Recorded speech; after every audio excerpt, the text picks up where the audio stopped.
ಒಂದು ದೊಡ್ಡವಾದ ಕಾಡಿನಲ್ಲಿ ಶೇರು ಎಂಬ ಸಿಂಹ ವಾಸವಾಗಿತ್ತು. ಅದು ತುಂಬ ಬಲಶಾಲಿಯಾಗಿತ್ತು, ಆದರೆ ಸ್ವಲ್ಪ ಅಹಂಕಾರಿಯೂ ಆಗಿತ್ತು.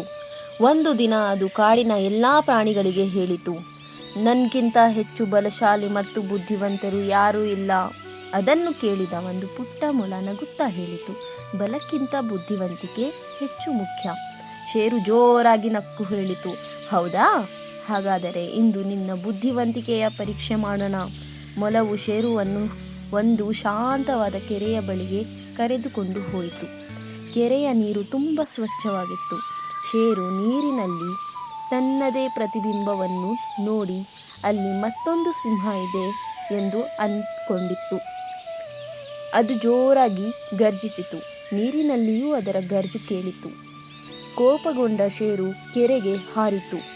ಆದರೆ ಅಲ್ಲಿ ಬೇರೆ ಯಾವುದೇ ಸಿಂಹ ಇರಲಿಲ್ಲ. ಅದು ಕೇವಲ ಅದರದೇ ಪ್ರತಿಬಿಂಬವಾಗಿತ್ತು. ಮೊಲ ನಗುತ್ತಾ ಹೇಳಿತು, ಯೋಚಿಸಿದೆ, ಕೋಪಗೊಳ್ಳುವವನು ಅನೇಕ ಬಾರಿ ತಾನೇ ಕಷ್ಟಕ್ಕೆ ಸಿಗುತ್ತಾನೆ. ಶೇರಿಗೆ ತನ್ನ ತಪ್ಪಿನ ಅರಿವಾಯಿತು. ಅದು ಮೊಲದ ಬಳಿ ಕ್ಷಮೆ ಕೇಳಿತು ಮತ್ತು ಇನ್ನು ಮುಂದೆ ಎಂದಿಗೂ ಅಹಂಕಾರ ಮಾಡುವುದಿಲ್ಲ ಎಂದು ಮಾತು ಕೊಟ್ಟಿತು. ಆ ದಿನದಿಂದ ನಂತರ ಶೇರು ದಯಾಳು ಮತ್ತು ಬುದ್ಧಿವಂತ ಸಿಂಹವಾಯಿತು. ಕಾಡಿನ ಎಲ್ಲ ಪ್ರಾಣಿಗಳಿಗೂ ಸಂತೋಷದಿಂದ ಬದುಕಲು ಪ್ರಾರಂಭಿಸಿತು.